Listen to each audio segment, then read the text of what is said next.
കൂട്ടുകാരെ എല്ലാവരും സുഖമായിട്ടിരിക്കുന്നു. കുറേ നാളായി വീഡിയോസ് ഇട്ടിട്ട് ഒന്നിനും സമയമില്ലായിട്ടുണ്ട്. സവോള നന്നാക്കിക്കൊണ്ടിരിക്കുക നാളത്തേക്ക് കടയിൽ. ഇത് കണ്ട കൂട്ടുകാരെ, ഇവിടെ ഇച്ചിരി അടുക്കളയൊക്കെ നമ്മൾ ഗ്യാസിൻ്റെ പ്രശ്നങ്ങളൊക്കെ വന്നപ്പം നമ്മളിവിടെ ഒരു അടുക്കളയൊക്കെ പണിത് നമ്മുടെ കടയുടെ തൊട്ട് മുകളിലായിട്ട് ചെയ്ത അനുഗ്രഹം കൊണ്ട് അതൊന്നും ഓണർ സമ്മതിക്കില്ലായിരുന്നു.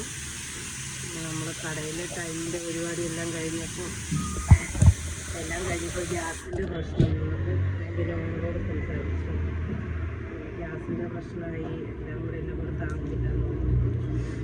പിന്നെ മുകളിൽ നമ്മുടെ കടയുടെ അതേ അളവിൽ ആ റൂമിൻ്റെ നേരെ മുകളിൽ നമുക്ക് അടുക്കള വന്നു.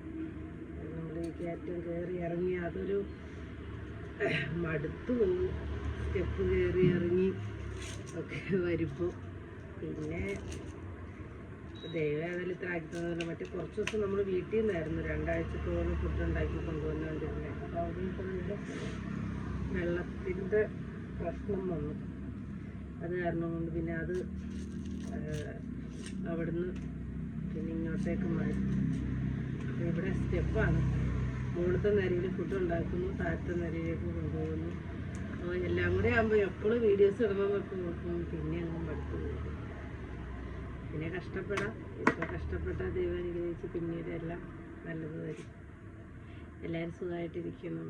എല്ലാവരും സപ്പോർട്ട് ചെയ്യണം കേട്ടോ. ഞാൻ ഒന്നുകൂടെ എൻ്റെ അടുക്കള കാണിച്ചു തരാം. ഇവിടുന്ന് പോകുമ്പോൾ 10-12 മണിയൊക്കെ ആകുമായിരുന്നു വീട്ടിൽ ചെല്ലുമ്പോൾ. പിന്നെ ഇന്നിപ്പോൾ ഇച്ചിരി നേരത്തെ പണിയൊക്കെ തീർക്കുവാണ്. മറ്റേ ചേച്ചി ഇവിടെ നിൽക്കുന്ന കൊച്ചും അത്യാവശ്യ പണിയൊക്കെ അവർ കഴിച്ചിട്ടാണ് പോകുന്നത്. എന്നാലും നമ്മളെല്ലാം വേവിച്ച് എല്ലാം സെറ്റാക്കി വെക്കണം. പിന്നെ എന്നാ പറഞ്ഞാൽ ഇവിടെ ഷൂട്ടിങ്ങൊക്കെ ചെയ്യുന്നുണ്ട്. അപ്പോൾ അവർക്ക് കുറച്ച് ഫുഡൊക്കെ ഉണ്ടാക്കി കൊടുക്കണം. എന്നാ ഈ സിനിമയൊക്കെ എടുക്കുന്നവർക്ക് സംഭവം പുതിയ ചെറുക്കന്മാരാണ്. അപ്പം അവർക്ക് രാവിലെ ഉച്ചയ്ക്കും വൈകിട്ടും കൊടുക്കണം. നമ്മുടെ കടയിൽ നിന്നാണ് അവർ ഫുഡ് കഴിക്കുന്നത്. ഇന്നിപ്പോൾ ചപ്പാത്തിയും ചിക്കൻ കറിയും വെച്ച് കൊടുത്തു വിട്ടു.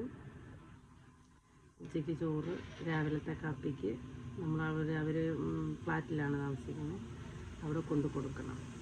ഒരു ദിവസം അവർ കഴിക്കാൻ വന്നു. അവർക്ക് കഴിച്ചിട്ട് നമ്മുടെ ഫുഡ് ഇഷ്ടപ്പെട്ടിട്ട് അത് കൊണ്ടു കൊടുക്കുമെന്ന് ചോദിച്ചു. പിന്നെ നമ്മൾക്കൊരു കച്ചവടമല്ലേ, നമ്മൾ കച്ചവടമായിട്ടിരിക്കുന്നത്. കിട്ടുന്ന കച്ചവടം കളയാൻ പറ്റാത്ത കാരണം കൊണ്ട് നമ്മൾ കൊണ്ടു കൊടുക്കുന്നുണ്ട്. അത്യാവശ്യം പാർസൽ ആൾക്കാർ പുതിയൊക്കെ മേടിക്കാനൊക്കെ വന്നു തുടങ്ങി. അപ്പോൾ ദൈവം അനുഗ്രഹിച്ച് ചെറിയ കച്ചവടമൊക്കെ കയറി വരുന്നുണ്ട്. അപ്പോൾ അതിൻ്റെ ഒരു തിരക്കൊക്കെയാണ്. എല്ലാവരും സുഖമായിട്ടിരിക്കുന്ന വീഡിയോസ് കാണുന്ന സപ്പോർട്ട് ചെയ്യുന്നത്.